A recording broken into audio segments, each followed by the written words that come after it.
Hello વિદ્યાર્થી મિત્રો, બીકે science ઇન્સ્ટિટ્યૂટમાં આપ સૌનું ફરીથી એકવાર હાર્દિક સ્વાગત છે। તો અત્યારે બેટા જે આપણું ચેપ્ટર ચાલી રહ્યું છે ધોરણ 10 વિજ્ઞાનની અંદર એસિડ બેઝ અને ક્ષાર, તો એમાં આજે આપણે આગળ જોવાના છીએ। તો આજનો આપણો ટોપિક છે એસિડ અને બેઝની પ્રબળતા કેવી રીતે નક્કી કરવામાં આવે છે સમજાવો। ઓકે, તો શરૂઆત કરીએ છીએ બેટા આપણે। બહુ જ સિમ્પલ ટોપિક છે। આમાં હું તમને ટોપિક આખો બોર્ડ ઉપર સમજાવવાનો છું, બરાબર। અને વાંચવાનું તમારે તમારી જોડે જે પણ મટીરીયલ હોય, બરાબર। અહીંયા મારી જોડે ડિજિટલ બોર્ડ નથી એટલે કે પોસિબલ નથી આખો ટોપિક આપણે બોર્ડ પર લખીએ, પણ એના કરતા હું બધા પોઈન્ટ્સ લખવાનો છું, તમારે સમજવાના છે। પછી તમે તમારી બુક હોય ઘરે ટેક્સ્ટ બુક એ વાંચશો એટલે 110% તમને આવડી જશે। ઓકે, તો શરૂઆત કરીએ આપણે। એસિડ અને બેઝ ની પ્રબળતા કેવી રીતે નક્કી કરવામાં આવે છે। હું તમને એક સિમ્પલ પહેલા એક્ઝામ્પલ આપું। પહેલા તો આપણને એ વસ્તુનો ખ્યાલ હોવો જોઈએ કે કયા પદાર્થોને આપણે એસિડ કહીએ છીએ અથવા કયા પરિબળને આપણે એસિડ કહીએ। ધારો કે હું તમને એમ કહું કે ભાઈ H2SO4 એક એસિડ છે, એટલે કે સલ્ફ્યુરિક એસિડ એ એક એસિડ છે, તો મેં સલ્ફ્યુરિક એસિડને એસિડ કીધો તો કયા પરિબળને ધ્યાનમાં રાખીને કીધો? તો એના માટે ઘણા બધા પરિબળ છે। તો ધારો કે તમે કહેશો સર સ્વાદે ખાટો હશે, બરાબર, એ ભૂરા લિટમસ પત્રને લાલ બનાવતો હશે, બરાબર, એમાં H+ આયનની સાંદ્રતા વધારે હશે અથવા એને વિઘટન કરતા H+ આયન મળતો હશે। તો આ બધી જ બાબતો દર્શાવે છે કે H2SO4 એટલે કે એ પદાર્થ એ શું છે? એસિડ છે। પરંતુ અહીંયા તમે સમજો કે એસિડ તો છે, હું માની લઉં છું કે ભાઈ એસિડ છે, પણ અહીંયા આપણે શું નક્કી કરવાનું છે? પ્રબળતા। પ્રબળતા એટલે કયો એસિડ વધારે સ્ટ્રોંગ છે, શક્તિશાળી છે, કયો એસિડ એકદમ નોર્મલ છે, કયો એસિડ છે જે એસિડ પણ કહેવાય અને બેઝ પણ કહેવાય। તો એ બધી જ વાત આપણે આ ટોપિકની અંદર કરવાના છે। ઓકે, તો શરૂઆત કરીએ આપણે બેટા, ધ્યાન આપજો ખાસ।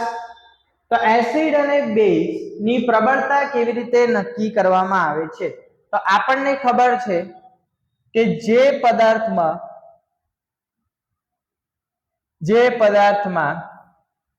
H+ આયનની સાંદ્રતા વધારે હોય તે પદાર્થ એટલો વધારે પ્રબળ એસિડ કહેવાય। પ્રબળ એસિડ કહેવાય છે। મતલબ જે પદાર્થ જેટલો વધારે હોય, સાંદ્રતા જ્યારે પદાર્થની જેટલી વધારે હોય એટલો એ પદાર્થ કેવો કહેવાય? પ્રબળ એસિડ। કોની સાંદ્રતા? H+ આયનની સાંદ્રતા, બરાબર। હવે H+ આયનની સાંદ્રતા માપવાની કેવી રીતે? પહેલો તમારા મગજની અંદર આ ક્વેશ્ચન આવવો જોઈએ। કેમ આવવો જોઈએ? કે હું તમને એક મસ્ત એક્ઝામ્પલ આપું। ધારો કે માની લો કે આ રીતે મેં એક બીકર લીધું અથવા એક પાત્ર લીધું, ચલો આપણે એવું કહી દઈએ, એની અંદર મેં H2SO4 એસિડ ઉમેર્યું, બરાબર। હવે આ તો મને પહેલેથી ખબર છે કે ભાઈ આ જે પાત્રની અંદર મેં જે દ્રાવણ લીધું છે એ એસિડિક છે, એટલે કે એસિડ છે, મેં કહી દીધું, બરાબર। એ જ રીતે હું બીજું એક પાત્ર લઉં અને એની અંદર હું HCl ઉમેરું, તો તમે કહેશો સર આ બી એસિડ થયો। એસિડ તો બંને છે, બરાબર, પણ બંનેમાંથી વધારે પ્રબળ એસિડ કયો છે? તો એ હું એમ કહું કે ભાઈ મને જો આ બંને દ્રાવણની અંદર H+ આયનની સાંદ્રતા ખબર પડી જાય તો હું બંને દ્રાવણની H+ આયનની સાંદ્રતા માપી લઉં।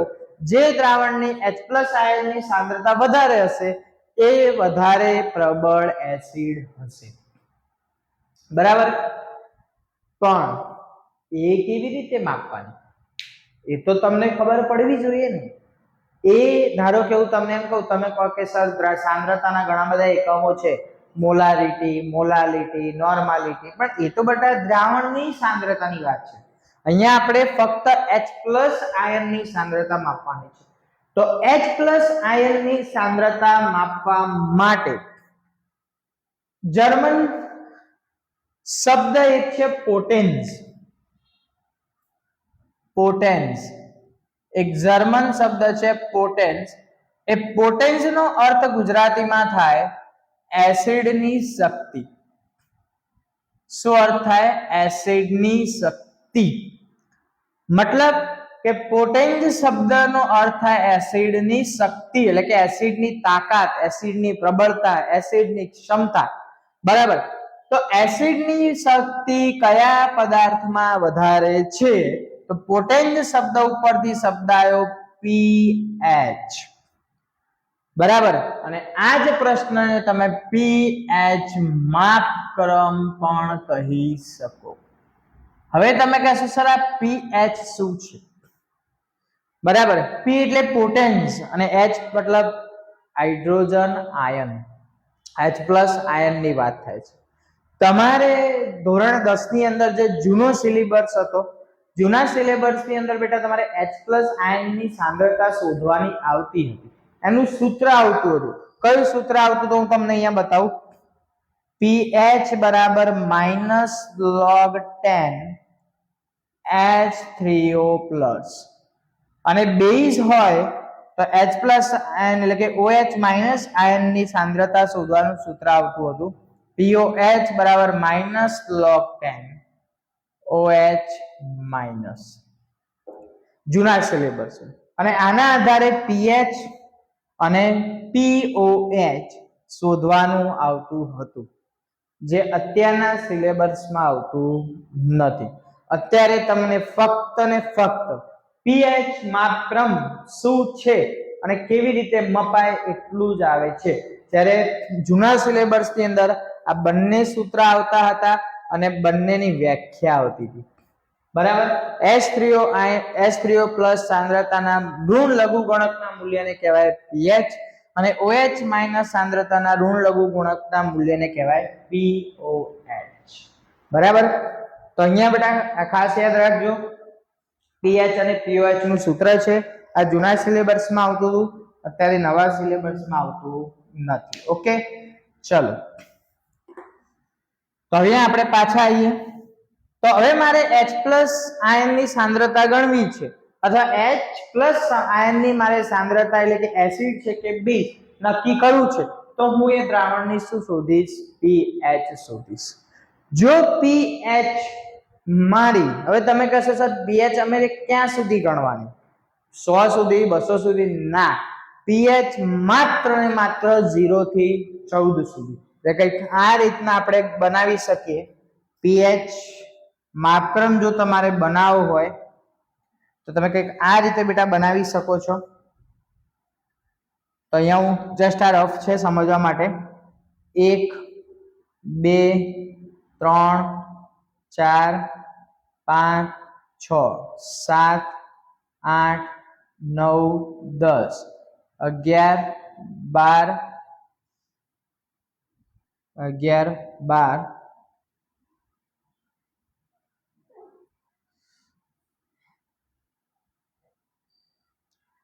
13 અને 14. બરાબર. અહીંયા 7 એક્ઝેક્ટ લાઈન કરું છું. એ કેમ કરું છું હમણાં તમને કહું છું. ચલો. તો 1 to 6 આ બાજુ અને 8 to 14 આ બાજુ. હવે આ pH માપક્રમ 1 થી ક્યાં સુધીનો હોય? 14 સુધીનો હોય. તો હંમેશા યાદ રાખો કે pH વત્તા POH બરાબર હંમેશા કેટલા થાય? 14 થાય. મતલબ દ્રાવણની એસિડિકતા હોય કે દ્રાવણ બેઝ હોય, એની pH નો સરવાળો હંમેશા કેટલો આવશે? 14 આવશે. એનાથી વધશે નહીં. એનાથી વધે તો તમે ખોટા. બરાબર. ચલો, ધ્યાન આપીએ અહીંયા.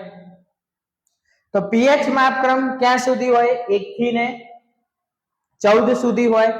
બરાબર. ખાસ ધ્યાન આપજો. તો હવે તમે કહેશો સર એસિડ કયું ગણવાનું ને બેઝ કેવું ગણવાનું? બરાબર. તો હંમેશા યાદ રાખો 1 થી 7 સુધીની જે pH હોય 1 થી 7 સુધીની જે pH હોય એ બધા કેવા કહેવાય? એસિડ કહેવાય.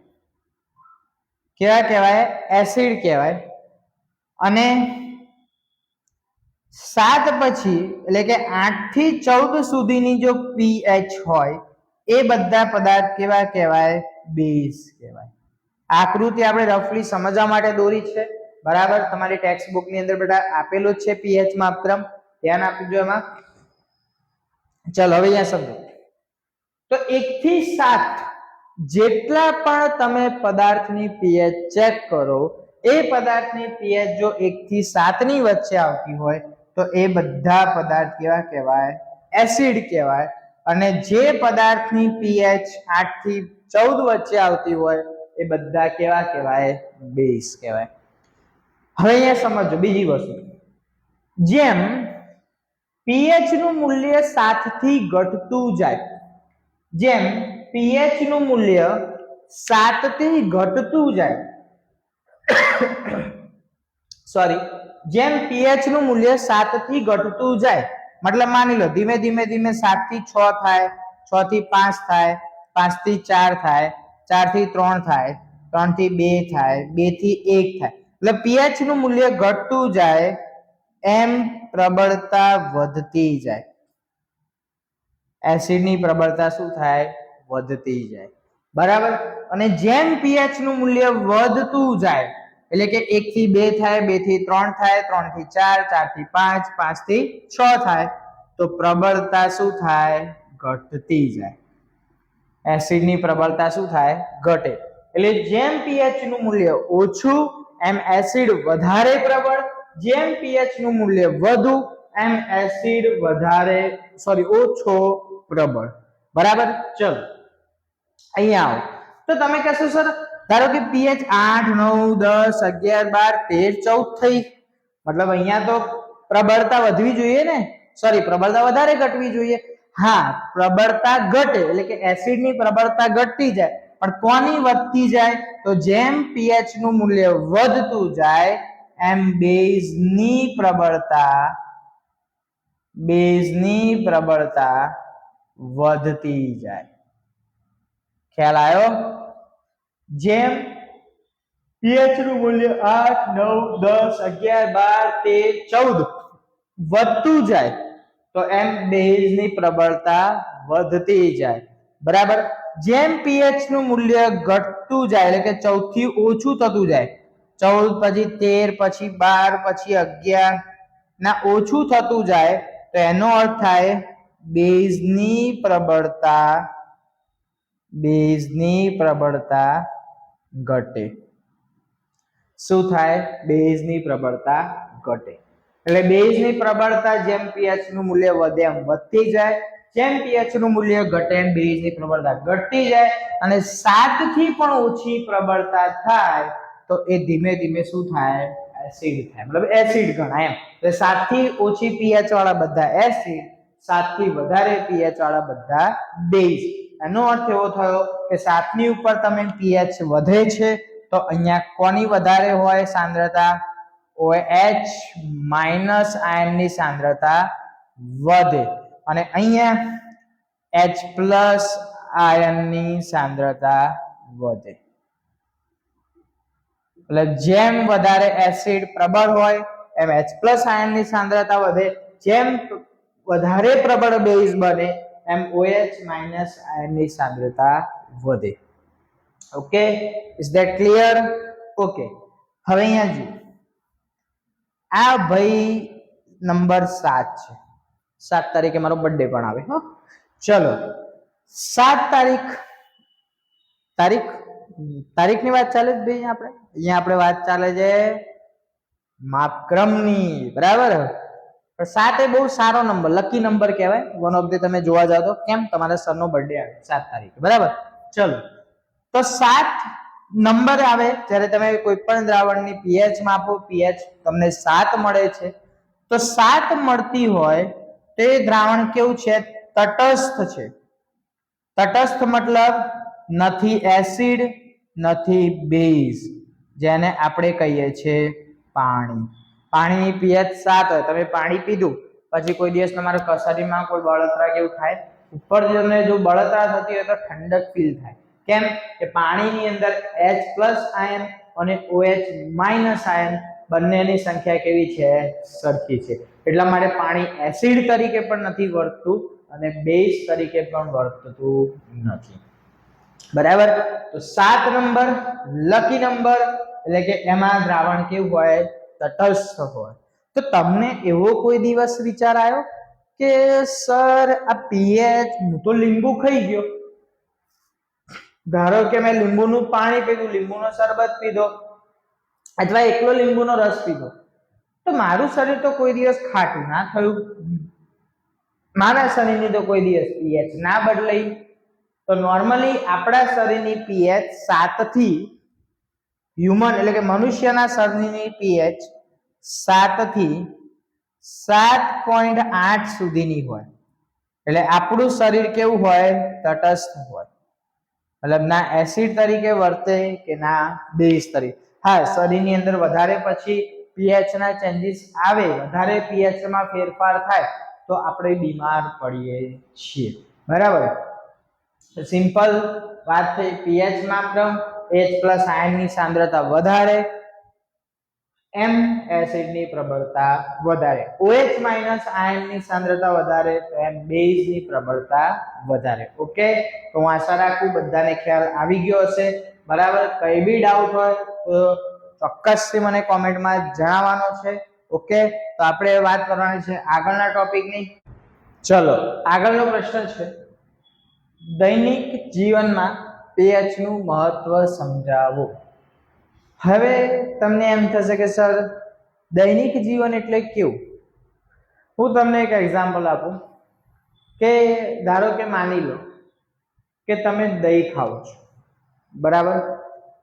તો દહીં એસિડિક હોય, એટલે કે એની અંદરનો જે ગુણધર્મ હોય એસિડિક નો છે. દહીંમાં એસિડ હોય છે, આ આપણને ખબર છે. બરાબર. કયો એસિડ હોય છે? Lactic acid. દહીંમાં કયો એસિડ હોય છે? Lactic acid. તમે દહીં ખાધું, તમારા શરીરની અંદર દહીંનું પાચન થયું, તો એવું કોઈ દિવસ બન્યું કે આપણા શરીરની પીએચ એકદમ ડાઉન જતી રહી, ઘટી ગઈ, 7 થી ઓછી થઈ ગઈ પીએચ, આપણે એસિડિક બની ગયા, હે હું તો આજ દહીં ખાઈને આવ્યો, હું એસિડિક બની ગયો, એવું શક્ય છે ના. તો શરીર જે આપણું છે એ બધી જ પ્રક્રિયા કરશે, પાચન કરશે, ઉત્સર્જન ક્રિયા, બધી જ પ્રક્રિયા આપણા શરીરમાં જે થતી હશે થવાની છે. બરાબર.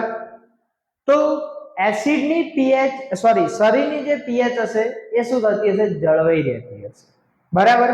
જો શરીરની પીએચ ના જળવાઈ રહે તો આપણે શું પડીએ? બીમાર પડીએ. બરાબર. મતલબ પીએચ એકદમ ડાઉન થઈ જાય તો પણ બીમાર પડીએ, પીએચ એકદમ વધી જાય તો પણ આપણે બીમાર પડીએ.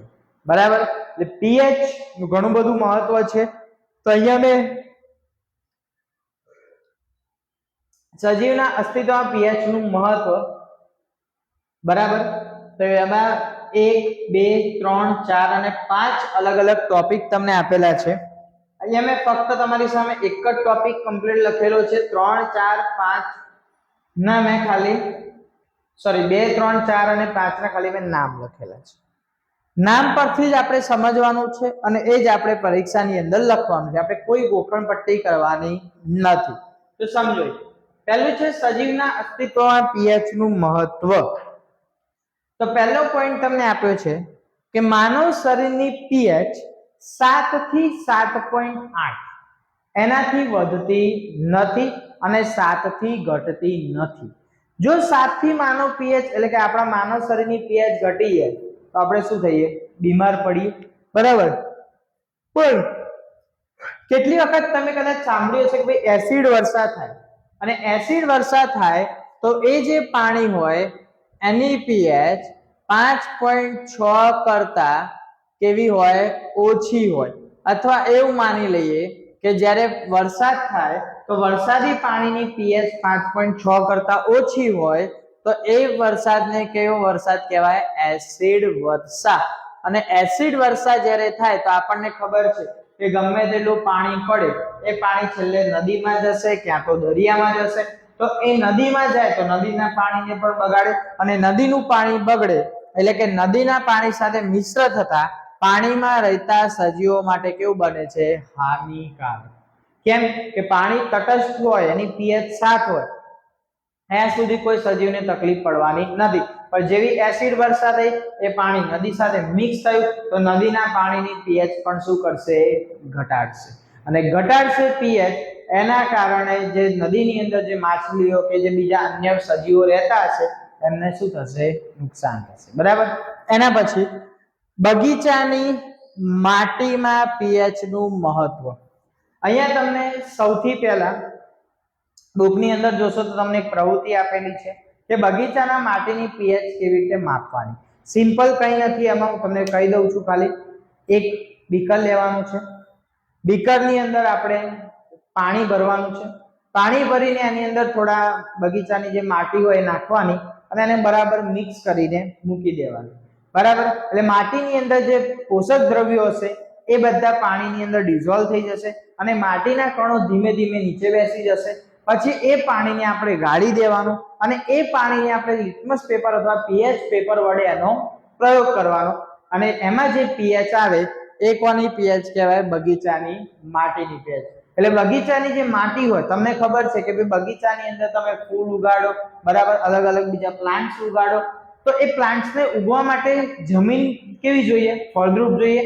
તો જમીનના એસિડિક વધારે હોવી જોઈએ કે એના બેઝ વધારે હોવી જોઈએ? તો જમીનની pH કેવી હોવી જોઈએ? 7 હોવી જોઈએ. બરાબર. તો બસ અહીંયા તમને આ સિમ્પલ પ્રવૃત્તિ સ્વરૂપે આપેલું છે. એના પછી છે આપણા પાચન તંત્રમાં pH નું મહત્વ. હવે આપણને બધાને ખ્યાલ છે, આપણે સૌપ્રથમ ખોરાક ખાઈએ, ખોરાક અન્નનળી એટલે કે ફૂડ પાઇપ દ્વારા ક્યાં જશે? સ્ટમકમાં જશે, જઠરમાં જશે. ત્યાં ખોરાકનું શું થશે? પાચન થશે. હવે આપણને ખબર છે કે પાચન કરવા માટે કયો એસિડ ઉત્પન્ન થાય? Hydrochloric acid. તો હાઇડ્રોક્લોરિક એસિડ જ્યારે આપણા શરીરની અંદર ઉત્પન્ન થાય તો તમને એવો વિચાર ના આવે કે સર નહીં જઠર બળી જતી, નહીં આંતરડા બળી જતા, કશું થતું તો છે ને, અને તમે કહો છો એસિડ ઉત્પન્ન થાય, એસિડ ઉત્પન્ન થાય. એસિડ ઉત્પન્ન થાય પણ બેટા જઠરની જે દિવાલો હોય એ દિવાલો પર શ્લેષ્મ નું સ્તર લાગી જાય, એટલે એના કારણે જઠરની દિવાલને કોઈ એસિડથી નુકસાન થતું નથી. બરાબર. હવે ઘણી વખત આપણને અપચો થઈ જાય. હવે આપણું શરીર છે એનું તો કામ છે કે ભાઈ ખાધેલો ખોરાક પચાવવાનો, એટલે જઠરમાં અપચો થયો હોય એટલે કે જે અપાચિત ખોરાક હોય એને પચાવવા માટે ઘણા બધા પ્રમાણની અંદર એસિડ ઉત્પન્ન થાય અને એ એસિડ જ્યારે ઉત્પન્ન થાય ત્યારે આપણને ઘણી વખત બળતરા થાય પેટની અંદર, અને જેને આપણે સિમ્પલ ફોર્મની અંદર શું કહીએ છીએ? એસિડિટી. અને એ એસિડિટીના રક્ષણ માટે એસિડિટી થઈ, pH ઘટી ગઈ હશે જઠરની, એટલે આપણે દવા ખાઈશું, મેડિસિન ખાઈશું, એ હશે MgOH ટ્વાઇસ એટલે કે મિલ્ક ઓફ મેગ્નેશિયા, જે કણા તરીકે વર્તે છે? બેઝ તરીકે. અને એ આપણા જે એસિડ અંદર ભેગું થયું છે, આપણે બેઝ બહારથી એડ ઓન કર્યું છે, તો આપણે આગળ પણ ભણી ગયા કે એસિડ અને બેઝ વચ્ચે પ્રક્રિયા થાય એટલે શું બને? ક્ષાર અને પાણી. ઓકે. જ્યારે આપણે એન્ટાસિડ તરીકે પણ ઓળખી શકીએ છીએ. pH માં ફેરફારના કારણે દાંતનું સડવું.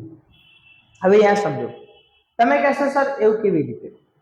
તો તમે તમારા મમ્મી કે ઘરમાં કોઈ દાદા કે દાદી હોય એમના મોઢે એવું સાંભળ્યું હશે કે રાત્રે ગળ્યું ખાઈને ના સૂઈ જવાય, ખાટું ખાઈને ના સૂઈ જવાય, નકર દાંત અંબાઈ જાય, આવું એમની ગામડાની ભાષાની અંદર બોલતા હોય છે.